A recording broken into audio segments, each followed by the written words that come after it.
Right, okay, what the hell is that?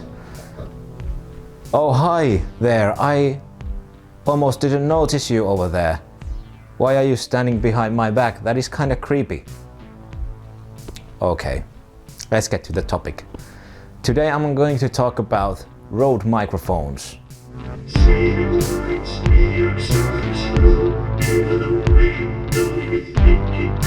So let's go a few years back.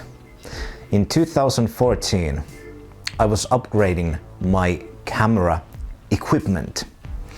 I had Canon 550D, and then I didn't have any kind of external microphone, and I was planning on filming The Lord of the Rings Part 4 with my own money, my own budget and my friends, and I wanted to get the best possible equipment that an independent filmmaker can have, and everybody recommended Rode NTG-2 shotgun microphone and Zoom recorder. So I bought the Rode NTG-2 microphone. I'll post a picture of it over here so you'll see it. It's like this long, it's huge, it's ridiculously big. And I bought the wind muff to it and all the cables, and then it turned out that Canon 550D has the 3.5 input, or actually it didn't have an input at all. Yeah, now I remember. But the Zoom that I bought had only the 3.5mm input. Which meant that I had to buy an adapter from XLR cable to stereo 3.5mm jack, and so I did. And everybody said that it's okay. I bought a pretty good adapter and a cable and everything, and I thought, well, now it's all good. Well, the NTG-2 microphone costs like 200-300 euros, and that's like a heck of a lot of money. So I figured that it ought to be good, because it was a very expensive microphone and it looked pretty nasty. I figured that using the adapter would probably make the audio a little bit more thinny or not so great than it would be with XLR cable. But that was what I had to do, because I didn't have more budget to buy Zoom H4, which was, I think, the flagship model of the Zoom recorders at that time. So anyway, that was my setup with audio. The quality was crap. It was just super thinny, weird sounding, like coming from a distant tube. Really weird. And so I figured that there must be something wrong with the microphone. And I kinda, shaked it a little bit, and I heard this little bitty sound inside it, like something wasn't attached. Something was moving inside the microphone tube thing. So I figured it was broken. So I returned it and got it to the warrant maintenance thing, and I was waiting for it to come back to me like for a month or something, and then I finally got it. Did the same test. Do I hear anything? No, I didn't hear anything moving inside the microphone. So I plugged it in, did another test. The sound was exactly the same. Super thinny, just crappy, lousier than the Canon 550D's input microphone's audio. It was just horrible, unusable, just pure crap. So what did I do? I sold the damn thing. Horrible microphone. So I figured, well, maybe that was just, I had bad luck or something, or it didn't work with the stereo cable, whatever. So a year or two went by, and then I started to do more vlogs, and I needed a vlogging microphone, and everybody recommended me Rode Videomic Pro Plus, I believe. This thing over here. And I also bought Canon 70D, which is this thing over here. Good camera. So I bought this thing. It cost, I think, like 200 euros. So I figured it must be good. It must be really good. And I used it for about a year. The warranty for this thing is 1 year. So after, I think, 8 or 9 months, this thing started to pick up. I will show it to you. You know, you take the camera, take the microphone, put it there. And I also bought the wind muff dead cat thing for this. Plug it in, check out that the battery has power, turn it on, and that's it. Now you're supposed to be good to go. But after like 8 or 9 months of usage with this Videomic Pro Plus thing, it started to pick up these weird things, and sometimes the audio would just disappear. Even inside the same take. So let's say I'd put this on a tripod, press rec, and go talking in front of the camera like I'm doing right now, but I have the lavalier mic. And then I'd go to editing. I'd done like 15-minute take of me talking. I'd listen to like the first 30 seconds. That would be great. Really good stuff.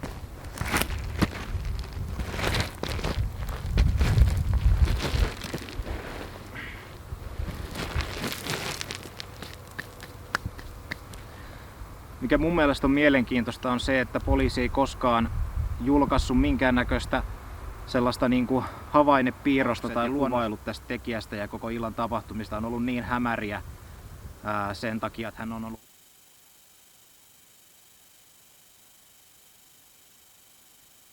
niinku pakeneva nainen on voinut esimerkiksi kuulla tämän miehen vaikkapa hyvin silleen hiljaa, ei sen tarvinnut sitä huutaa, hän on voinut sanoa sen, ei onnistunut tällä kertaa, mikä kuulostaa hyvin kornilta heittää sellaisessa tilanteessa.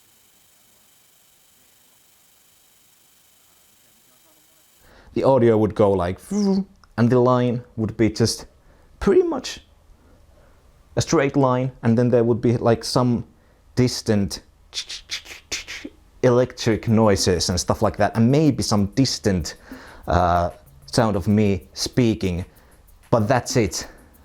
Completely unusable stuff. So that happened a few times around the 10-month mark. You know, I had been using this for about 10 months at that point, almost daily. It was not a battery problem. I first thought that it was a battery problem, so I changed the battery and it went away for a while, so I figured that was it. Then it happened again, and then I figured that it was probably like something like I didn't have this plugged in properly or something like that. But then I was ice fishing. And it was freezing cold, and I was doing a video, and all the audio was just unusable, completely unusable. And then I figured that it just must be the microphone's problem. It is broken. So I thought, hey, let's return it because I still have warranty left. Well, guess what? I didn't have any warranty left. You can still use this if you are monitoring the audio while you record. By the way, if you're wondering what this thing is, don't look at it. It's not cancer. Don't look at my bump in my neck. You cannot monitor audio with the 70D, but if I'm using, let's say, Zoom recorder or something other audio recorder, then I can monitor the audio and I can, you know, notice if it's recording or not.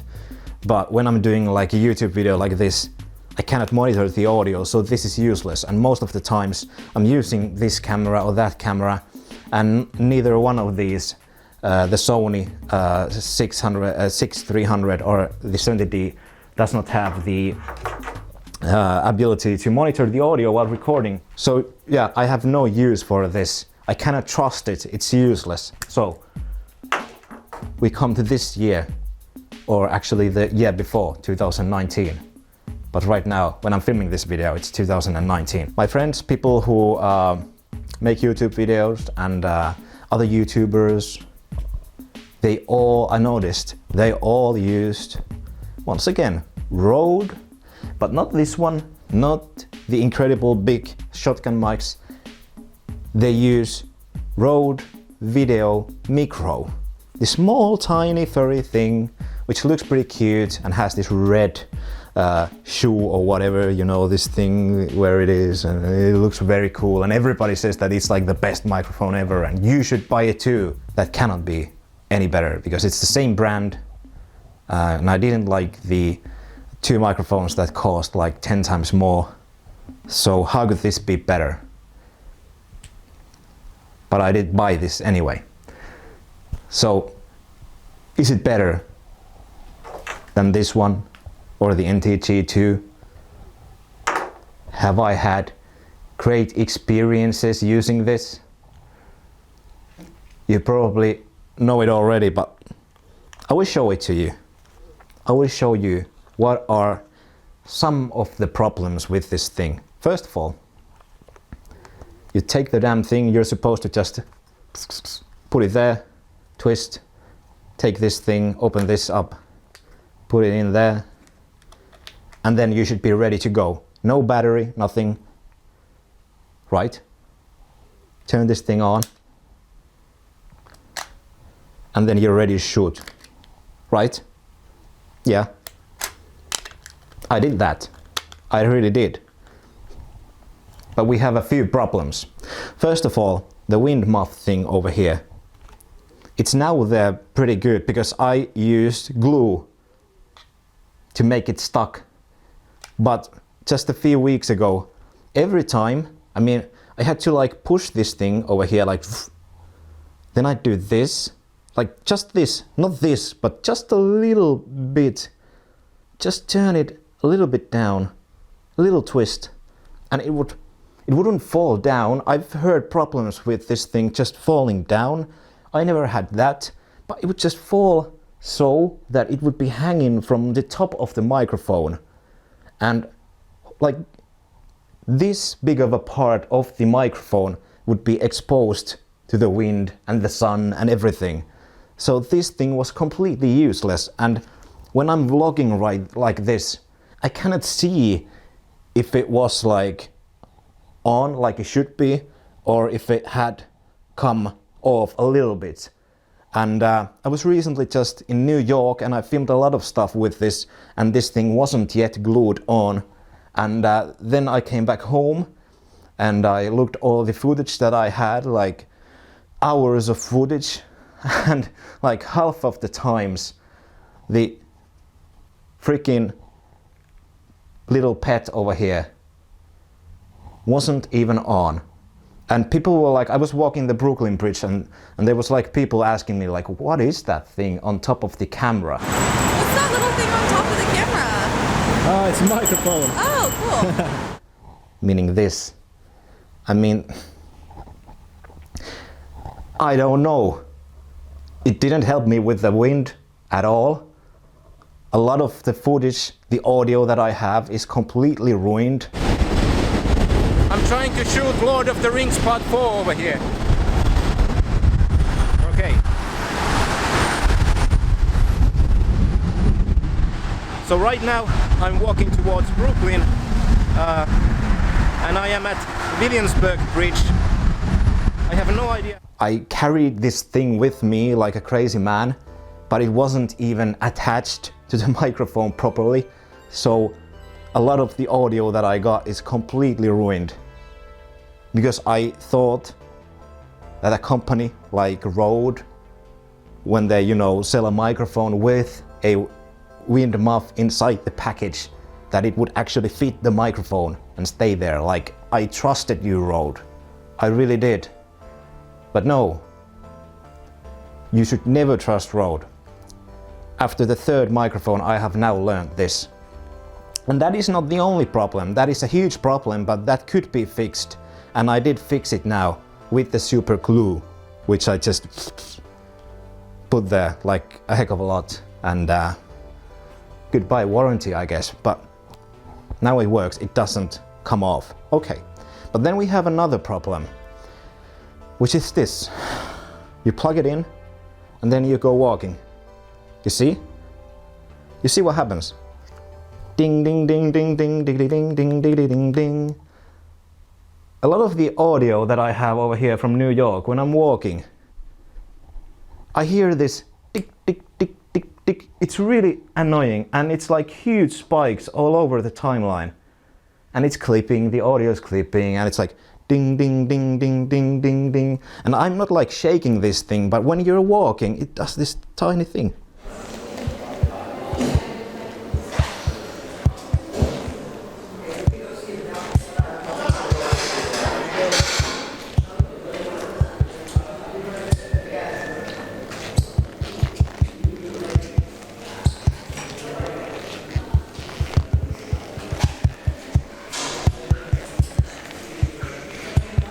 It hits over here and it creates this thing that you cannot hear like right now, but you can hear it in the audio itself. I mean, thanks, Rode. And I know there is a tip that you can use. You can take this. I learned this from Vexu. I'll put his channel below if I remember. He taught me this. This is a pro tip. I don't know where he learned this, but you can, at least with the Canon cameras, you can take this wire and you can like do it like this, and come on, like this looks ridiculous right now, but it kind of works.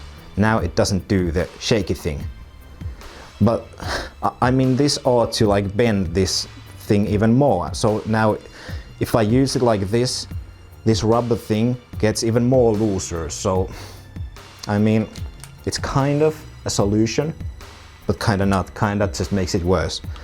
And then a lot of times I like to vlog like this, like when I was at this museum over here. I like to put the microphone this way, and then I walk and film and talk straight to the microphone, because when I'm like showing you something really cool, I don't want you to just see my face. I want you to like hear what I say, hear my, you know, thoughts on things, and then see what I see, like my point of view. So it would be ridiculous to use the microphone the other way around. But like, what can I do now? Like I cannot like do this. So I have to just do this. And once again, ding ding ding ding ding ding ding ding. Can you hear it? You think I'm stupid? I knew that you can take the cable and you see these, like these holes in this thing that you use to twist, like this screw that you use to twist this microphone on the camera.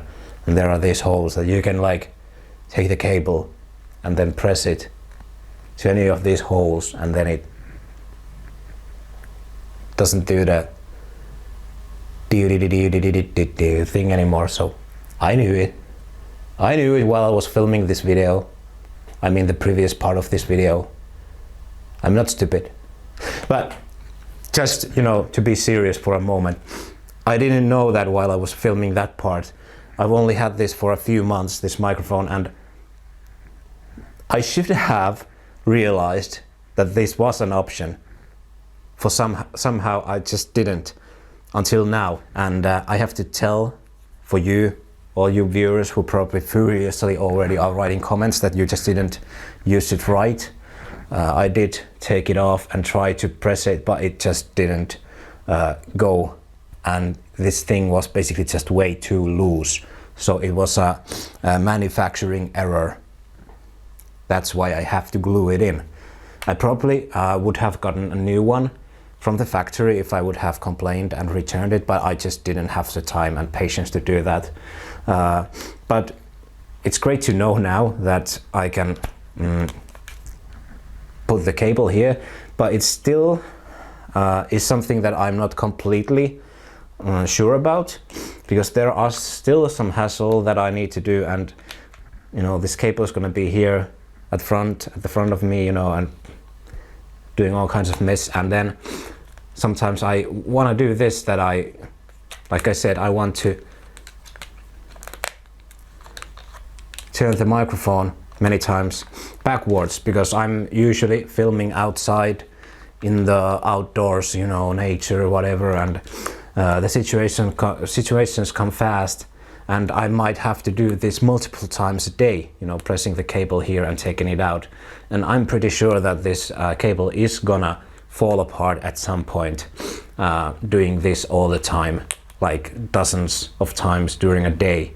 So I'm not still happy about this, but I wish I would have known this on my New York trip. I would have used this thing if I knew that it existed. It was right in front of me, but I just didn't realize it. I think that there should be like a sticker over here that would have like an arrow and text saying that press the cable into this gap over here. That would fix the thing, because I bet that there are like thousands of people that don't know about this thing, just like I was. So yeah, let's continue with the older me. The one thing that is good in this is the fact that you can change this thing, because what I cannot understand is the fact that you buy this €300 microphone, and you know, my theory is that there is a problem with the cable. The microphone itself is probably still in good condition, but there's probably some kind of problem with this cable. But I'm not an electrician. I don't know how I can like fix this thing. So yeah, thanks. Right now I'm using €1. What was the brand? Is this good? Dagi. You can maybe see it over there. This cost €1. €1. And it makes a lot better audio than either one of those. But my only problem with this is that I hate lavalier microphones with the wire, because I like to talk with my hands, and a lot of times I do like this, like a rapper or something, and you know, this happens. I've had that thing happen. I've done that accidentally like a dozen times, and it's so irritating. And when you're outside, I hate all the hassle that you get with the wire. You're like, where should I put it? In my pocket, whatever. And then if I want to go more far away from the camera, then you can see the wire, and it looks so stupid. So that's why I would love to use a microphone like this, but I would like to just have like a version of Videomicro that would actually be usable. Not doing this, not having this thing coming off, and maybe a little bit shorter cable, because this is quite long. You don't really need to have this long. I mean, I guess you could probably buy a shorter one, but whatever. My experiences with the 3 different Rode microphones have been horrible. I don't like any of them, and I would not ever recommend you buying one. I would recommend you buying a lavalier mic like this. Like I said, you'll save like $1,000 or something, and you'll get a lot better audio. So hey, what do you think of Rodes? If you love them, don't write a comment. Just leave, please. But otherwise, thanks for watching. Remember to push the thumbs up button and subscribe my channel